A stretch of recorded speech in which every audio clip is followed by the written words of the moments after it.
श्रमिक कार्ड यानी कि लेबर कार्ड, जिसे हम मजदूर कार्ड भी बोलते हैं, वो अगर हमें बनवाना हो तो इस साल नया किस तरह से हम बनवा सकते हैं।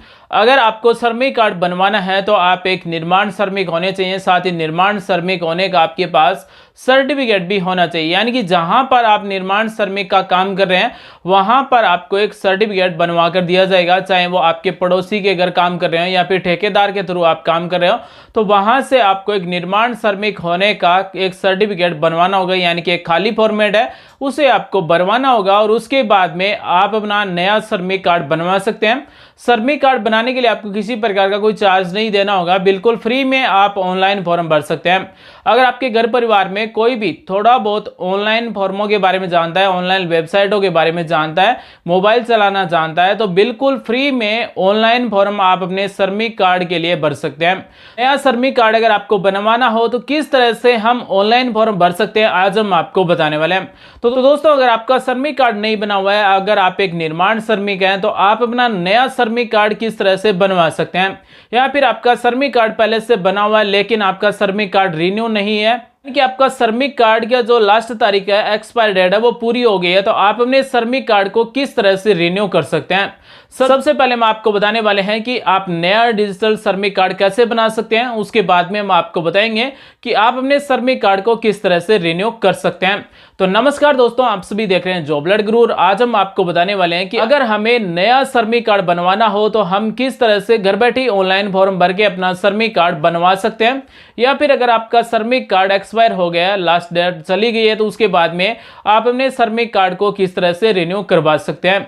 साथियों, अगर आप एक निर्माण श्रमिक है या फिर श्रमिक कार्ड से जुड़े हुए फायदे के बारे में जानना चाहते हैं, आपका पहले से श्रमिक कार्ड बना हुआ है, तो आप इस वीडियो को पूरा देखें, क्योंकि आज हम आपको बताने वाले हैं कि श्रमिक कार्ड से क्या क्या फायदे मिलते हैं, यानी कि कौन कौन सी सरकारी योजनाओं में आप श्रमिक कार्ड से फायदा ले सकते हैं। साथ ही अगर आपका श्रमिक कार्ड नहीं बना हुआ है तो किस तरह से आप नया श्रमिक कार्ड बनवा सकते हैं।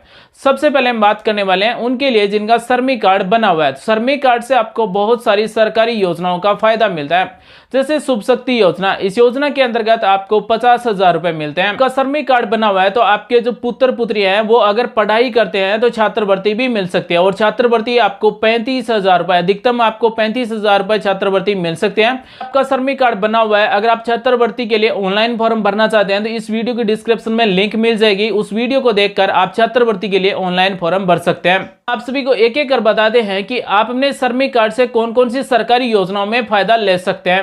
आपका श्रमिक कार्ड बना हुआ तो सबसे पहले आप शुभ शक्ति योजना के अंतर्गत लाभ ले सकते हैं, यानी कि जिनका श्रमिक कार्ड बना हुआ है उनके पुत्रियों को 55,000 रुपए दिए जाते हैं। एक पुत्री को 55,000 रुपए और 2 पुत्रियों के लिए आप ऑनलाइन फॉर्म भर के इस शुभ शक्ति योजना में फायदा ले सकते हैं। 2 नंबर श्रमिक कार्ड की योजना है निर्माण श्रमिक भविष्य एवं सुरक्षा योजना, यानी कि ये श्रमिक कार्ड वालों की सुरक्षा के लिए योजना लागू की गई है। इसका भी फायदा श्रमिक कार्ड से मिलता है। 3 नंबर योजना का फायदा भी आप श्रमिक कार्ड से ले सकते हैं और इस योजना का नाम है निर्माण श्रमिक शिक्षा व कौशल विकास योजना। इस योजना के अंतर्गत श्रमिक कार्ड जिनका बना हुआ है और उसके परिवार में या फिर उनके पुत्र या फिर पुत्रियां है वो पढ़ाई करते हैं, विद्यार्थी हैं, तो छात्रवृत्ति के लिए ऑनलाइन फॉर्म भर सकते हैं और छात्रवृत्ति है वो अधिकतम 35,000 रुपए तक मिलती है।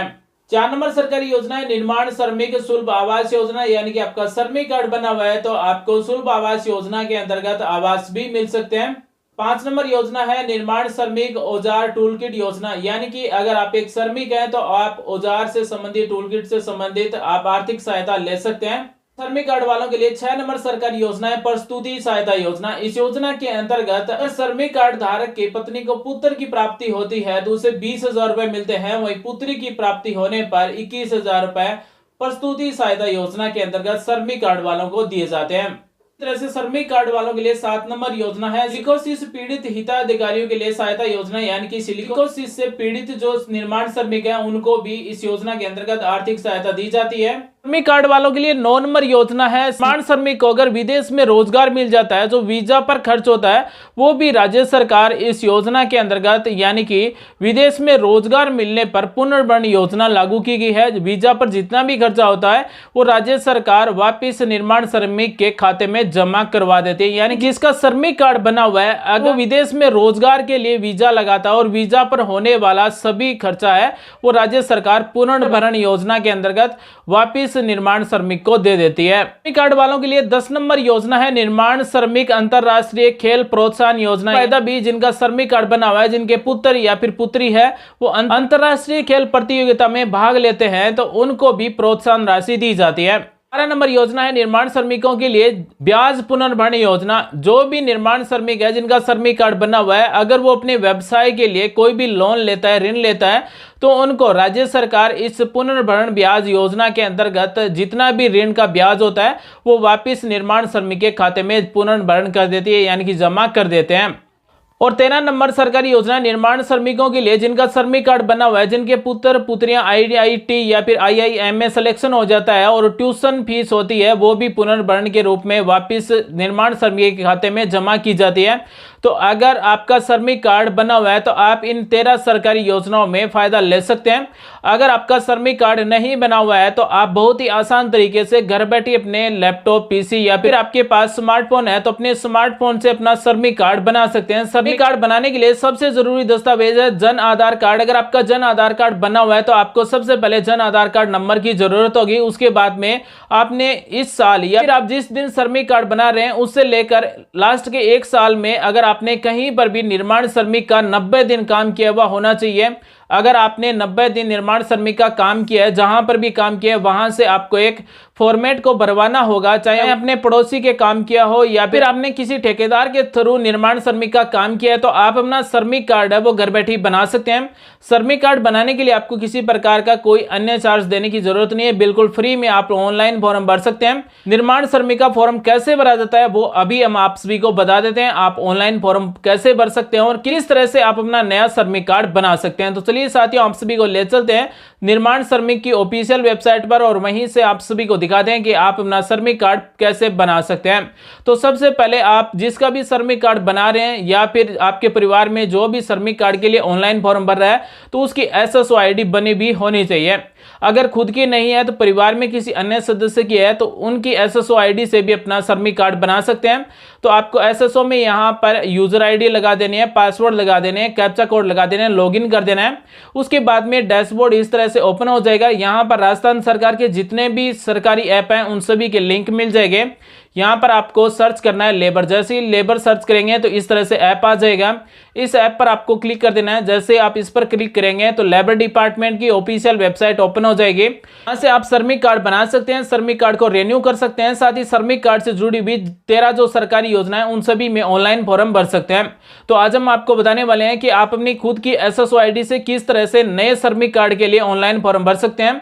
यहाँ पर आपको अप्लाई न्यू रजिस्ट्रेशन पर क्लिक कर देना है। जैसे आप इस पर क्लिक करेंगे तो यहाँ पर सबसे पहले हमसे जन आधार नंबर पूछे जाएंगे, जन आधार नंबर टाइप कर देना है। उसके बाद में जन आधार कार्ड में जुड़े हुए जितने भी सदस्य हैं उन सभी के नाम आ जाएंगे। आप जिसका भी श्रमिक कार्ड बनाना चाहते हैं या फिर आपके इस श्रमिक कार्ड में जो भी निर्माण श्रमिक का काम करता है और जिसके पास निर्माण श्रमिक होने का सर्टिफिकेट है तो उस सदस्य को आपको यहाँ से सिलेक्ट कर लेना है। जैसे ही आप उस सदस्य को सिलेक्ट करेंगे तो उस सदस्य की basic detail, bank account detail, सब कुछ डिटेल इस तरह से आ जाएगी। यहाँ पर आपको निर्माण श्रमिक होने का सर्टिफिकेट है वो अपलोड करना है और अंत में सबमिट कर देना है। जैसे ही साथियों आप सबमिट कर देंगे तो आपका फॉर्म है वो सबमिट हो जाएगा। आप निर्माण श्रमिक हैं या फिर नहीं है इसके लिए वेरीफाई करने के लिए आपका जिला जो श्रमिक कार्यालय वहां पर भी आपको बुलाया जा सकता है। तो आपका निर्माण श्रमिक होने का डाटा है वो वेरीफाई हो जाता है तो उसके बाद में आपका श्रमिक कार्ड बन जाएगा। तो इस तरह से आप घर बैठे अपनी SSO ID से श्रमिक कार्ड के लिए ऑनलाइन फॉर्म भर सकते हैं। ये फॉर्म भरने के लिए आपको किसी प्रकार का कोई भी चार्ज देने की जरूरत नहीं है। तो दोस्तों आज हमने आपको बताया कि अगर आपका श्रमिक कार्ड नहीं बना हुआ है तो किस तरह से आप अपना श्रमिक कार्ड घर बैठे बना सकते हैं, या फिर अगर आपका श्रमिक कार्ड पहले से बना हुआ है तो आप कौन कौन सी सरकारी योजनाओं में, यानी कि अगर आपका श्रमिक कार्ड बना हुआ है तो आप 13 सरकारी योजनाओं में ऑनलाइन फॉर्म अपनी खुद की SSO ID से भर सकते हैं, या फिर अपने नजदीक किसी भी जन सुविधा केंद्र पर जाकर ऑनलाइन फॉर्म भरवा सकते हैं, या फिर आपके परिवार में कोई ऐसा सदस्य नहीं है जो ऑनलाइन फॉर्म नहीं भर सके तो ऐसी स्थिति में आप अपने नजदीक किसी भी ई-मित्र जन सेवा केंद्र पर जाकर अपना श्रमिक कार्ड बनवा सकते हैं। तो उम्मीद आज की जानकारी आपको अच्छी लगी होगी। मिलेंगे नेक्स्ट वीडियो में नई जानकारी के साथ। आप सभी का दिन शुभ हो। जय हिंद, वंदे मातरम।